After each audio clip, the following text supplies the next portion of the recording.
Good morning, everyone. Wow, this is going to be a fantastic chapter. I found so many beautiful nuggets in it.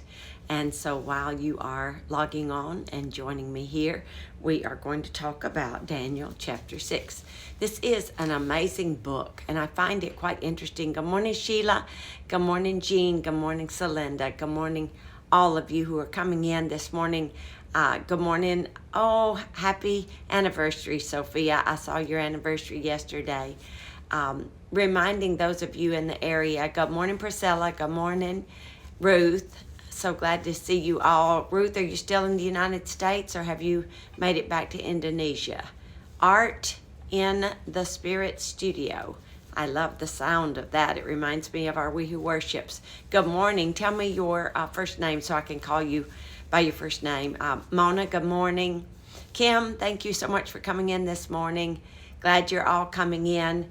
You can just tell me if my horizon's off. It always looks just a little odd to me, especially if I move the camera around for the light. Flying out later today. Okay, Ruth, we're praying for your flight all the way back home and that you'll have no incidents going back in the country, that God is with you. Angels are with you. Good morning, Becky. Good morning, Cindy. Good morning, Karen Tyler. Good morning, Colby. Good morning, everyone. Oh, this is Susan. Okay. Susan is Art in the Spirit. Awesome. Nice to see you. And I'm glad to know your name. I'll try to remember Art in the Studios is Susan. So let's get into this chapter. I just wanted to read you the beginning of it, and I know I only spent an hour, 1 minute giving you a chance to come in, but I just wanted to cover something a lot in this chapter, and I want to cover the significance of the whole book of Daniel and what it means to us in this season, in this time frame, and why. Now I look at it and now I see why God wanted us to cover this particular book at this particular season after we finished Isaiah, and now we will go into Genesis after this, unless the Lord changes that, but that's what I'm planning on. And I still have another shipment of the Genesis books coming in, so if you want to continue to place your orders for the Passion Translation little book of Genesis on our website, salemfamilyministries.org, you can do that, and you'll have yours by the time we get ready for Genesis. Good morning, Lucy. Good morning, Marlo. Good morning, my sweet darling Stephanie. Hope you all watched us last night live on YouTube, talking about girl stuff and our favorites that we enjoyed in July, things that we like to do. Good morning, Savannah. Thanks for joining us here in Daniel chapter 6. I want to read you just a little excerpt from the Spirit-Filled Life Bible about this chapter and about the whole concept. Good morning, Ronnie.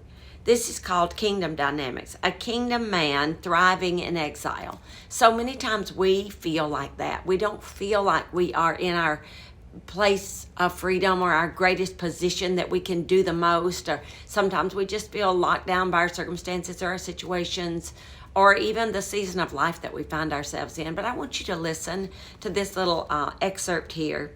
It talks about biblical men and women.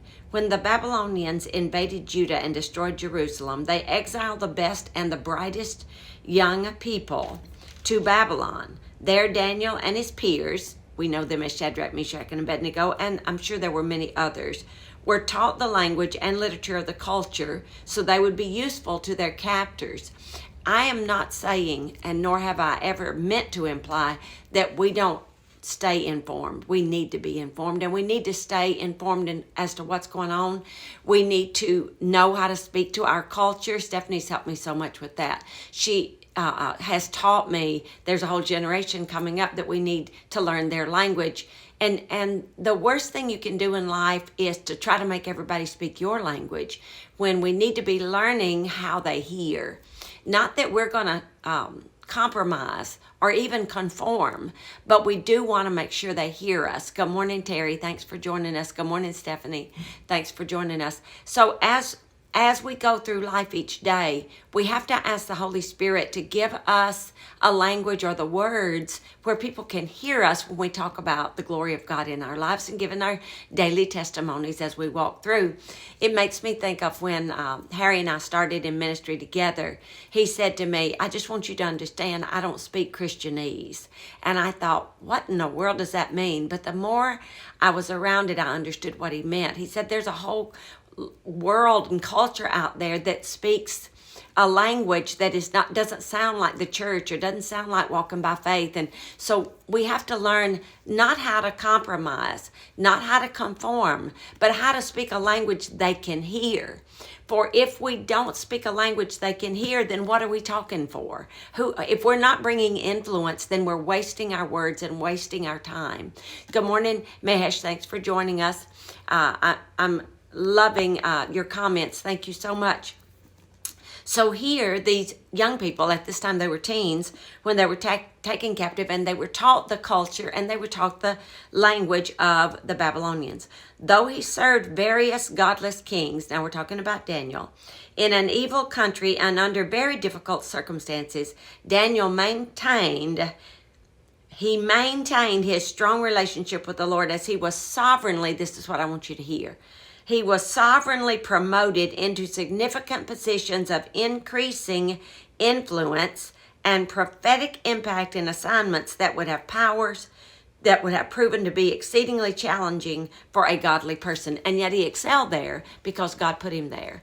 And what I'm wanting to get across to you today and every day is that we're just not occupying till he comes. Someone asked me on Facebook, what does that mean? That implies that we're just sitting here waiting for Jesus to come, and that's not true. It's not what God planned for us. We are supposed to be influencing the world around us in a way they can hear and in a way they want to respond with grace and mercy and love coming forth. He's asking us to be the church, but more than that, to be his bride, to be his sound. Jesus went everywhere. He ate with the publicans and the sinners. He was not afraid of the lepers. Everywhere he went, he was simply Jesus. He was simply himself. He was simply the Son of God and the Son of Man combined together to bring freedom for everyone. So I'm encouraging you today and every day as we get into this chapter. Now I think everyone's joined us just about. People of the kingdom who follow the Lord with integrity and who distinguish themselves through developing their God-given gifts and skills will often be sovereignly placed into positions of increasing influence in environments and cultures that are less than godly. It's exactly what happened to me when I won Miss America. So many Christians tried to tell me God's not going to use you there. And yet God was leading me every day for 5 years of losing to become Miss America. So believers living in this kind of exile are called and empowered to manifest God's rule and reign through their lives to make a difference as salt and light within some of the darkest places of our society. So I just wanted you to hear that before we get into this chapter, because I want you to hear that God is not exclusive. God is inclusive. He will include everyone. He wants to love everyone, and he wants everyone to love him. And we get all hung up on things like sin when God is trying to say, my glory will supersede their sin. If you allow my glory to get into their lives, my glory will deal with their lifestyle. My glory will deal with their life choices. My glory will deal with the sin in their life. And I don't know about you and I don't know about you, but I know about me. And in my life, it was the presence of the Lord living inside of me that caused me not to want to sin, to not be the old person anymore. It caused me to want to be the new person. And you have to understand, and I know you do. Good morning, Rick. Nice to see you this morning. It's Danielle's dad. Good to see you this morning. I'm glad you said that, because I also have another Rick and Lori Taylor, who are pastors of the healing rooms in Santa Maria. So it's always good if you say Danny's dad. So here we have in this chapter 6, and the reason this was so important to me was because of what's going on here in chapter 6. we need to understand that we can reach a world that no one else can reach. You can reach the world God's assigned you to. I can reach the world God has assigned me to. So we have to go after that world that God has assigned us. Daniel serves Darius. Now, he has served several kings now. And we get to Darius. Darius, it seemed good to Darius, who became king after Belshazzar, to appoint over the kingdom 120 satraps or governors who would be in charge throughout the kingdom. Now, let's just think of them as governors, because we understand governors as that's who we call our states. And over them, 3 chief commissioners, of whom Daniel was one. So there were 3 that were above them. Kind of like, let's think about it like archangels. There was Gabriel, there was Michael, and there was Lucifer. Lucifer fell. So, but there were 3 over all the others. Now we have 120 governors with 3 officials that are called chief commissioners on top of those 120 governors, of whom, and of course the king was above them all, of whom Daniel was one, that these satraps might be accountable to them, so that the king would have no loss from disloyalty or mismanagement. Then this Daniel, because of the extraordinary spirit within him, that same extraordinary spirit lives inside of you. Because of that extraordinary spirit that lives within you, began distinguishing himself among the governors and the satraps, and the king planned to appoint him over the entire realm. Darius loved him, and he was about to give him the appointment above the 3 leading commissioners, above the 120 governors, and then the 3 commissioners. Darius, the king, was about to put Daniel over them all. Then the other 2 commissioners and the satraps. Good morning, Nancy. Thanks for joining us. Good morning, Margie. Thanks for joining us. Hopefully I didn't miss anybody else. Celinda, good morning. Glad you're all joining us. Then the other 2 commissioners and the satraps began trying to find a reason to bring a complaint against Daniel concerning the administration of the kingdom. But they could find no reason for an accusation or evidence of corruption, because he was faithful, a man of high moral character and personal integrity, and no negligence or corruption of any kind was found in him. This very verse reminds me of what Jesus said when he said, that Satan had nothing on him. Satan had nothing in him right before he went to the cross. And he was saying that there's no secrets in my life. There's nothing that taken before the righteous judge can be used against me, because I guard my words, I guard my heart, I guard my attitude, I guard what comes out of my mouth, I guard what I allow come in my ears. You see what I'm saying here? Daniel was living so rightly before God and doing his job. He was not the priest in the area. He was not the preacher. He was not the pastor. He was not the evangelist. He was doing a earthly, worldly, secular job. But he was doing it with such integrity and such morality that no corruption could be found in him. And there was nothing that they could do to point a finger at him. Good morning, Shadi. Thanks for joining. Then the others 2 that were in position with him, there were 3 of them. The other 2 plotted against him, and they could not stand him, so they're looking for something against him. Then these men said, we will not find any basis for an accusation against this Daniel unless we find something against him in connection with the law of his God. Then these commissioners and satraps agreed. Now these 3 commissioners have gotten the 120 governors, the satraps, to come into cahoots with them to find something against Daniel. When God promotes you and puts you in a position of influence, stop expecting the people that you are governing, the people that you are ruling and reigning over, the people that you're managing. Stop expecting them to like you. Stop expecting them to stop attacking you. None of that's going to happen. They're going to not like you. They're going to try to attack you. Good morning, Pamela. All of this is going to happen. We have precedent of it right here. The moment you step in a leadership position, you've got to get over people pleasing, and you've got to get over trying to find friends in that place.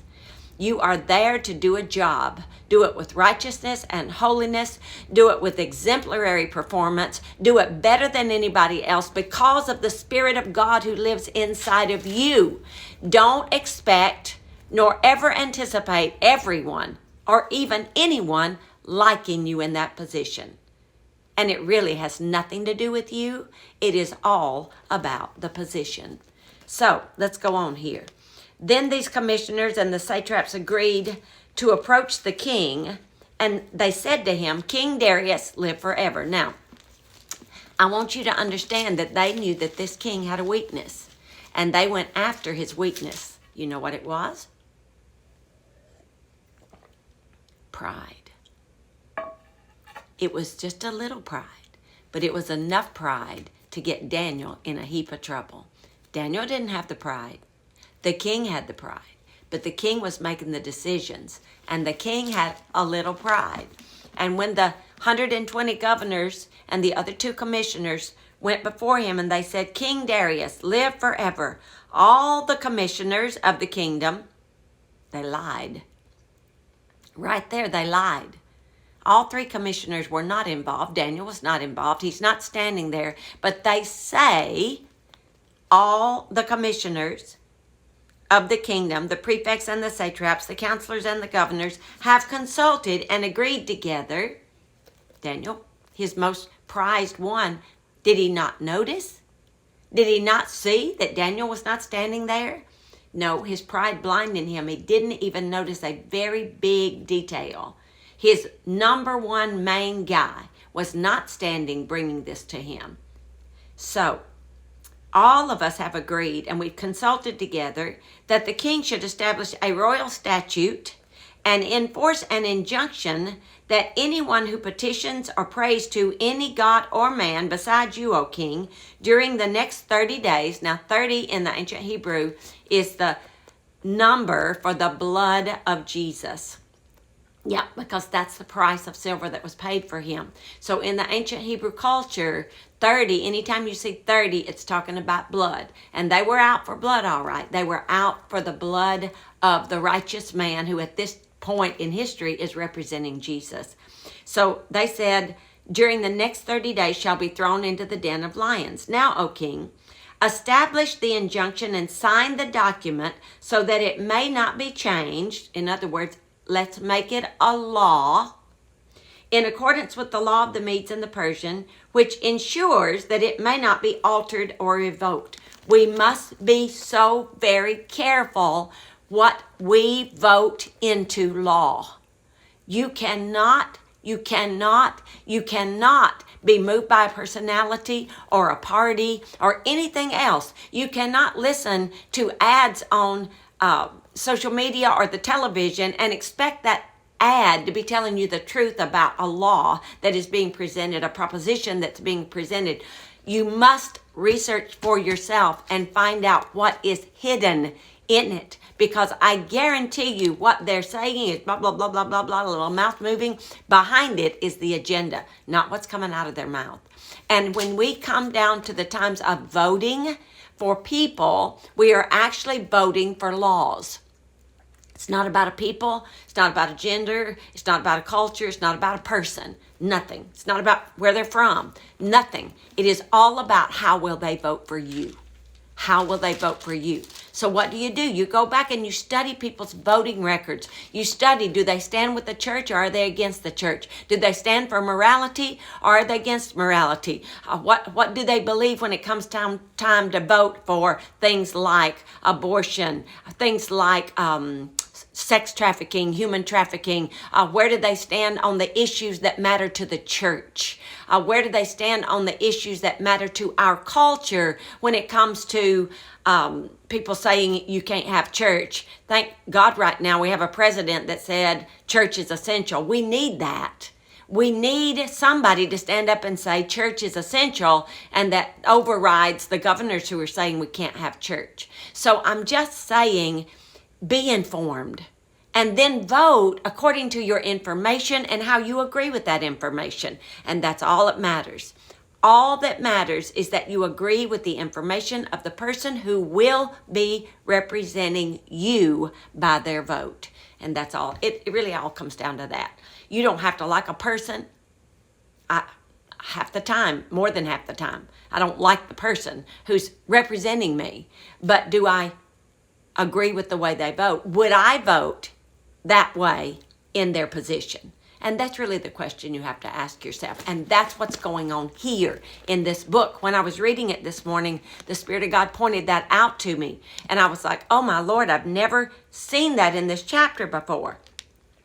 So these ones who were simply after the church, they were simply after righteousness and holiness and godliness and morality and integrity. They were after that because when one person walks in it and you don't, it shines a big old huge light on you who isn't walking in it. So the best way they think to get rid of the big old light on their mess is to turn the light off on the one who is doing it right. And we know that's not true, but that's what they're thinking. If we can get him out of position, then we won't look so bad. So they, in a sense, compelled King Darius because of his pride, and they were puffing him up and giving him glory. And so now he signed the document. Now it is an injunction and it is a law. Now, when Daniel knew that the document was signed, listen to what he did. He went into his house. Now, in his roof chamber, his windows were open toward Jerusalem. He prayed toward Jerusalem. He continued to get down on his knees 3 times a day, praying and thanking God, giving thanks before his God as he had been doing previously. What did he do? Nothing different. He just kept doing exactly what he'd always done. He goes in his house, he prays, facing Jerusalem 3 times a day, and he petitioned God, and he thanked God, and he gave God the glory. Now, here's what I love about him. There's no mention of him running to anybody or talking to anybody about the injustice that has been done against him. As far as I can find in all of the commentaries, he didn't appeal to humanity at all. He went straight to God. He stayed faithful, he stayed consistent, and he just kept doing what he was always doing. And here's the biggest thing I want you to hear. He didn't defend himself. Either you can defend yourself or God's going to defend you. I much prefer God to defend me. Colby, I'm like you. He literally wasn't fazed at all. Not at all. Then by agreement, these men came together. I might have missed a... doesn't matter whether you like the person or not. What are their policy positions? Yeah, and that's really what it comes down to. Then by agreement, these men came together and found Daniel praying. Of course, they were waiting for him to pray. They were watching for him to pray. And found Daniel praying and making requests before his God. Then they approached and spoke before the king. They didn't say a word to Daniel. They went straight to the king, the big tattletales. Then they approached and spoke before the king regarding his injunction. Have you not signed an injunction that anyone who petitions, prays to any god or man except you, O king, within the designated 30 days is to be thrown into the den of lions? Wow. I bet the king is going right now, shoot. Oh, shoot. Why would I have done that? I shouldn't have done it. The king said, the statement is true in accordance with the law of the Medes and Persians, which may not be altered or revoked. Then they answered and said before the king, Daniel, who is one of the exiles from Judah. Of course, they pointed out his past, not the fact that the king was about to promote him as vice president, as second command in the kingdom. He was about to put him over everybody, only answering to the king himself.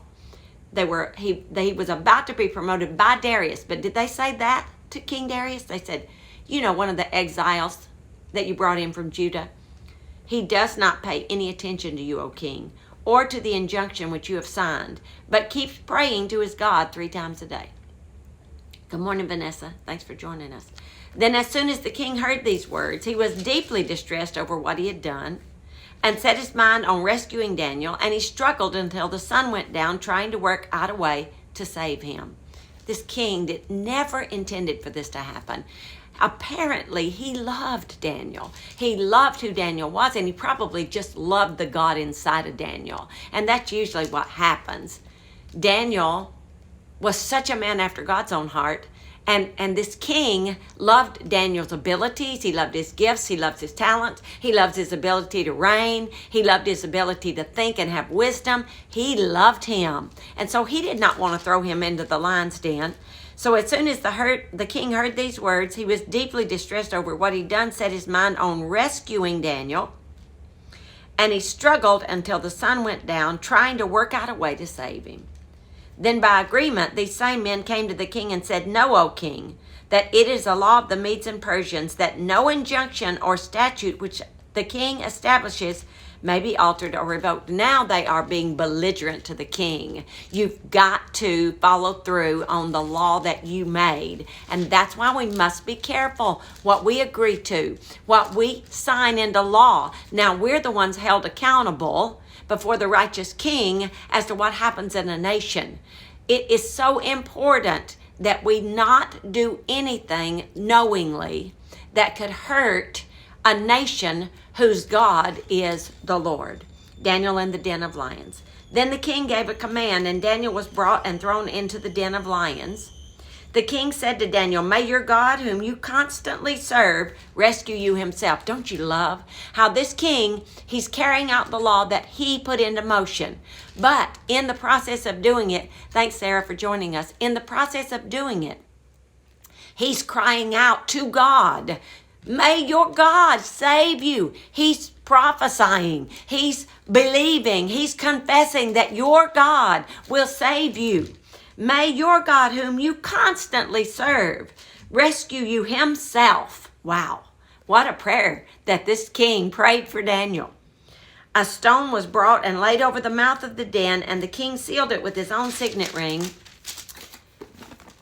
and with the signet rings of his nobles, so that nothing would be changed concerning Daniel, so no one could get him out. Then the king returned to his palace. Now here's what the king did. He spent the night fasting, and no music or entertainment was brought before him, and he remained unable to sleep. He fasted all night. He didn't sleep. Why? Because he loved Daniel. He loved him, and he could not believe that he had passed a law that put the one he loved the most in jeopardy of losing his life. And that's what we must be so careful, that we don't put a law into motion that could hurt the next generation, could hurt our very core generation right now, that could change the course of history for our nation. We must be so careful. And then we must look for opportunities to rise, to position ourselves. If God opens a door in your county, you need to be looking for an office to get in. You need to be looking for a state office. You need to be looking for a national office that you could run for and change the course of history by your own righteousness. Good morning, Ms. How do you pronounce that name? Gnewch. Good morning. Glad you joined us this morning. Then the king returned to his palace and spent the night fasting, and he remained unable to sleep. Then the king arose at dawn at the break of day and hurried to the lion's den. I mean, as soon as the sun came up, okay, the sentence is over. When he had come near the den, he started calling out to Daniel with a troubled voice. He was troubled. The king said to Daniel, "O Daniel, servant of the living God, has your God, whom you constantly serve, been able to rescue you from the lions?" Then Daniel spoke to the king, "O king, live forever." That's exactly what the evil guys had said. But now it's coming from a righteous position. "O king, live forever. My God has sent his angel and has shut the mouths of the lions so that they have not hurt me." This is what we must be praying right now, that God shuts the mouths of the lions that have been sent to hurt the church, hurt the bride, hurt you, hurt me, hurt mankind, hurt our godly, righteous culture. We must ask God to send angels to shut the mouths of the lions who are trying to rip us apart and devour our nation and devour the righteous stand and devour our churches. It's up to us to cry out, Send angels to destroy those lions who are trying to destroy God's people.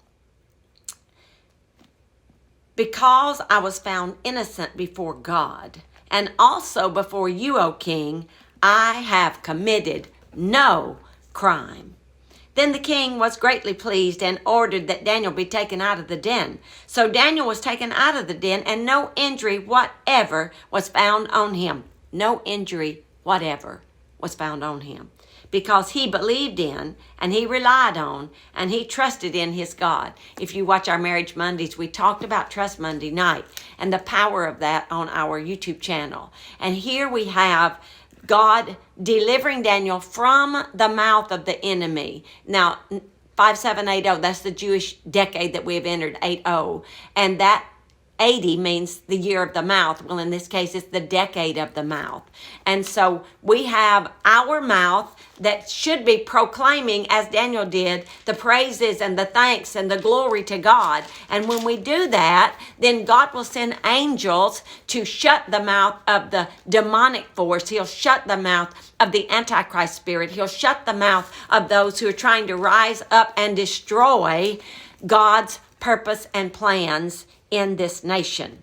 Now, here we have, then the king gave a command, and those men, here we go, who had maliciously accused Daniel. Well, that would have been everybody in leadership. That would have been the two big guys, administrators. That would have been the 120 governors. That would have been everyone in position. Every one of them had conspired and maliciously accused Daniel, were brought and thrown in the den of lions, they, their children, and their wives. And before they reached the bottom of the den, the lions overpowered them and crushed all their bones. Now, I don't want you to say, oh, poor wives and children. Here's what I want you to understand. The devil hates humanity. He hates all humanity. He hates the righteous. He hates the unrighteous. He's always going to be who God says he is. He's a killer, he's a destroyer, and he's a stealer.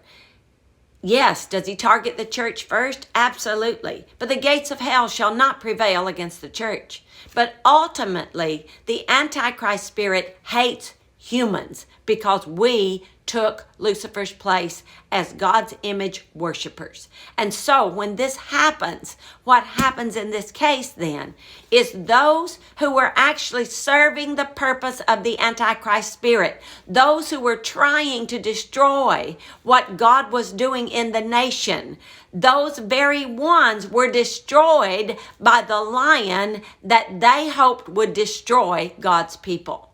Now, this is what I want you to understand. We must decide that vengeance is not ours, but we do cry out for justice. We cry out for the righteous judge to prevail and to bring about a not guilty sentence on the church and a guilty sentence on the demonic force, on the demons, on the devil himself, and on anyone who won't yield to righteousness. Now, God knows all the way into the future. So he's not going to cause anything to happen to a person who's eventually going to yield to God. You see what I'm saying? We have to get used to trusting God with what we don't know. Woo, that's right, Colby. This is a very accurate depiction of hell. Because when we don't follow God, the chances of our children and our grandchildren not following God is very great. But when we follow God, the chances of our children and our grandchildren following in our footsteps, it's very great. So isn't it time that we get off the fence and be the leadership that God needs us to be? Mahesh said, at that time was the family judged by their fathers or husbands. Everyone in the family was judged, because you have to remember this culture is an Arabic culture, and the little boys grow up to take over the positions of the fathers, and they start doing that very early, as we know even in society today.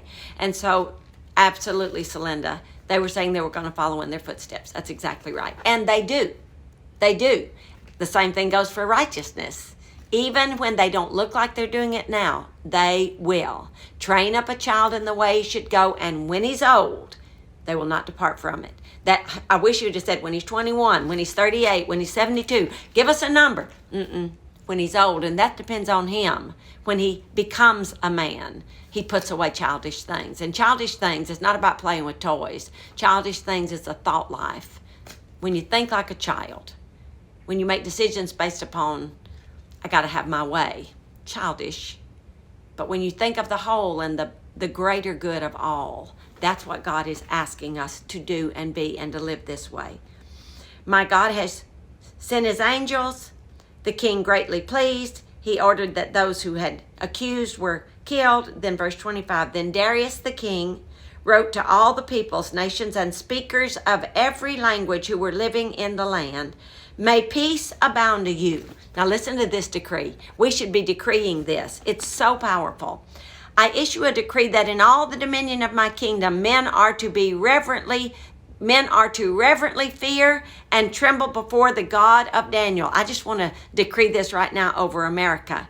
For our God is the living God, enduring and steadfast forever, and his kingdom is one which will not be destroyed, and his dominion will be forever. He rescues and saves and performs signs and wonders in heaven and on earth. He who has rescued Daniel and the church. Yes, Lord. He who has rescued the church from the power of the devouring lion. And remember the scripture that says that Satan roams about seeking whom he may devour. He who has rescued Daniel from the power of the lions. So this man Daniel prospered and enjoyed success in the reign of Darius and in the reign of Cyrus the Persian. Wow, what an amazing life story here about taking authority and standing in your position. I really did not think when I chose this as our next book to study how powerfully timed it is that we just stand up and get information. Be informed, pay attention. Then with all of that, take it to the throne room. Take it to prayer. Listen to the Spirit of God inside of you. Listen to the Spirit of God leading you, the one who's causing you to be elevated, the one who's causing you to be put in position. And if you're not being put in position yet, don't worry about it. Daniel spent a lot of time waiting. And what did he do while he was waiting? On his knees, praying, facing Jerusalem. On his knees praying. So what do we do while we wait? We just rejoice. We thank God for the solitude. We thank God for the time that we have to pray and get in his face and spend time with him. I hope you enjoyed this chapter. I certainly did. We'll do one more tomorrow this week for sure. I'll see you tomorrow with Daniel chapter 7. Don't forget, I really need you to go over to our YouTube channel and watch this again, study it, and best thing possible, make sure you're subscribed. Make sure you have pressed the little notification bell. And please, please, please make sure you share this with all your social media platforms and give people a little word that maybe they would like to come in and watch all of Daniel so far. There are only 6 days of Bible studies they could catch up and be with us. I love you. I'll see you tomorrow.